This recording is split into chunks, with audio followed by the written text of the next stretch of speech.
Hello and welcome back to T1D Academy. As always, I'm Harold, and Liam, my son, and I are truly glad that you're here, and we appreciate you spending some time with us today as we discuss another important topic around type 1 diabetes management. Today we're going to build on the last video where we talked about bolus insulin, and we're going to take it one step further. We're going to talk about something that can really change how you manage your blood sugars once you understand it, and that is your insulin sensitivity factor, or ISF. And this is also known as your correction factor. Your insulin sensitivity factor is just a number that tells you how much 1 unit of insulin will lower your blood sugar levels. That's it. So for example, if your ISF or insulin sensitivity factor is 50, that means that 1 unit of insulin is expected to bring your blood sugars down by about 50 points.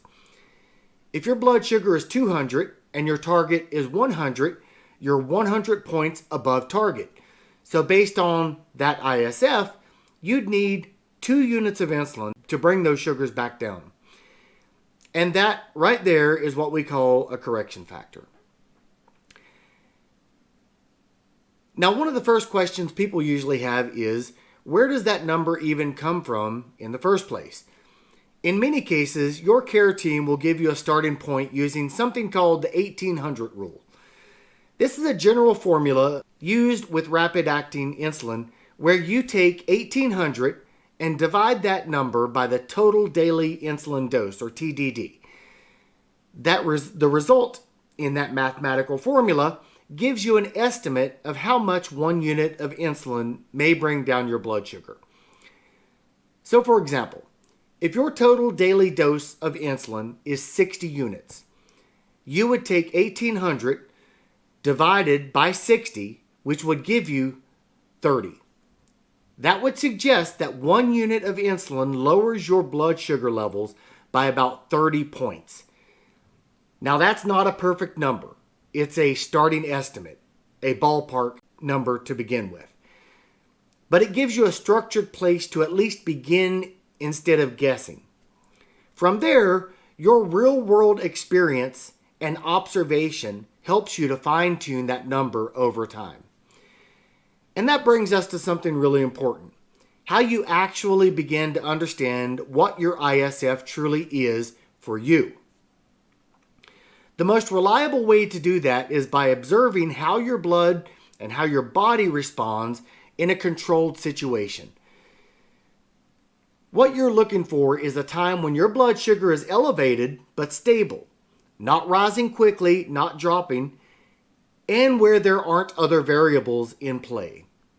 That means no recent food, no insulin still actively working in your system, what we call insulin on board, or IOB, and no recent activity that could make you be more insulin sensitive.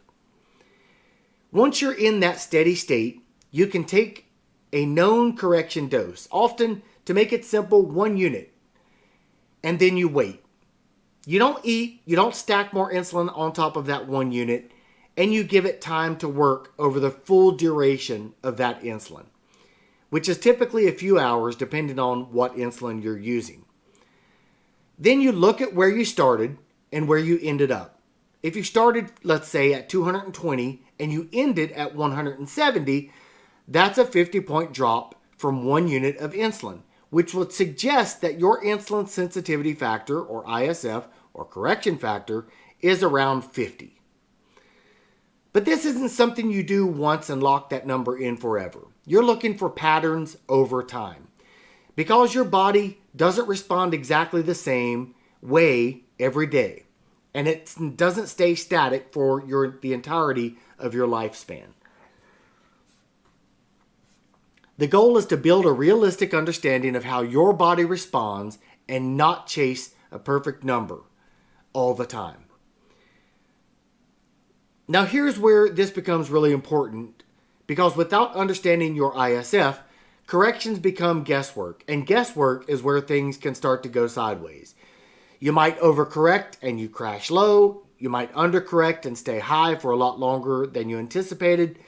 And both of those situations are frustrating and honestly pretty exhausting over time. The insulin sensitivity factor helps to take the guesswork out and replaces it with something structured and more predictable.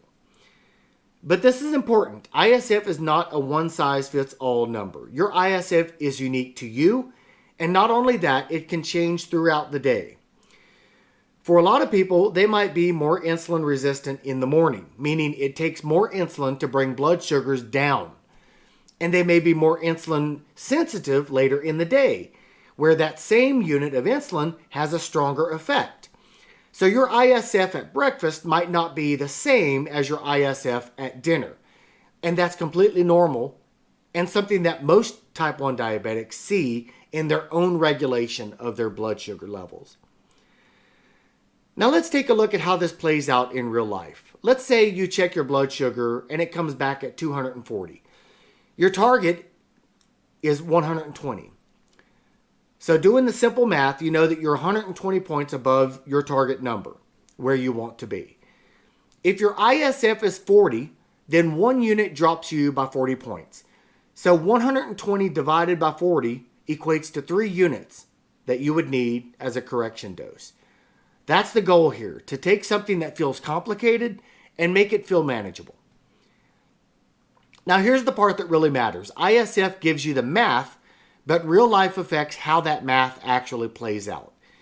If you already have insulin working in your system, or called the IOB, insulin on board, that correction may hit harder than you expected because you've effectively insulin stacked. If you've eaten and your blood sugar is still rising, or if you didn't give insulin enough time to start working before eating, what's often referred to as the 15-minute pre-bolus rule, or the 15-minute window for fast carbs or for food that you're bolusing for meals, that correction may not seem to work right away, or as well as it should, if at all. And if you are actively moving or exercising, your body may be more sensitive to insulin in that moment, which means that same correction dose could drop you faster than you anticipated.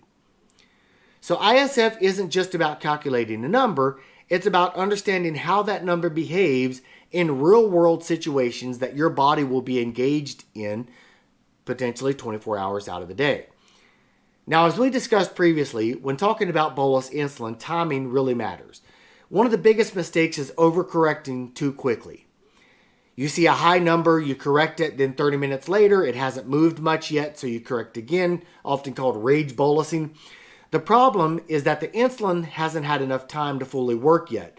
Most rapid-acting insulins can take a couple of hours to peak and do their job. So stacking corrections too soon is one of the fastest ways to end up going low. And I'll admit, I've been guilty of that, probably, if I'm being honest, hundreds of times over the last decade. You get impatient, you don't see the sugars moving down. If you're like me and you have the goal of getting in fast and getting out fast, meaning either get in, if you're high, get out from high fast. If you're low, get out of being low fast.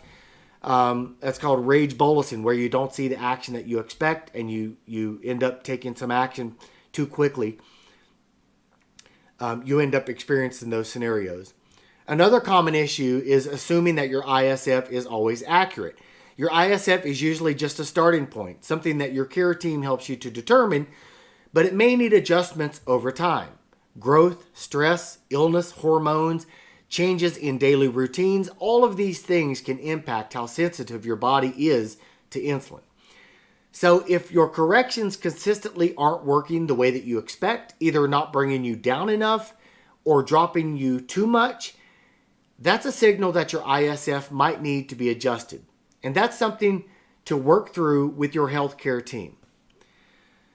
Now, in our next video, we're going to discuss something in more detail and in more depth, which has been mentioned a few times now briefly during multiple of our previous videos, but we'll take a deeper dive into understanding this particular topic, and that topic is the dawn phenomenon. Before wrapping up, and as a disclaimer, the content on the T1D Academy YouTube channel is for informational purposes only and should not be interpreted as medical advice. Please consult with a qualified healthcare professional for medical guidance specific to your situation. Until the next video, take care of yourselves and take care of each other, and remember, you've got this. And as always, to my beautiful son Liam, 143 AI +1. Until next time, take care.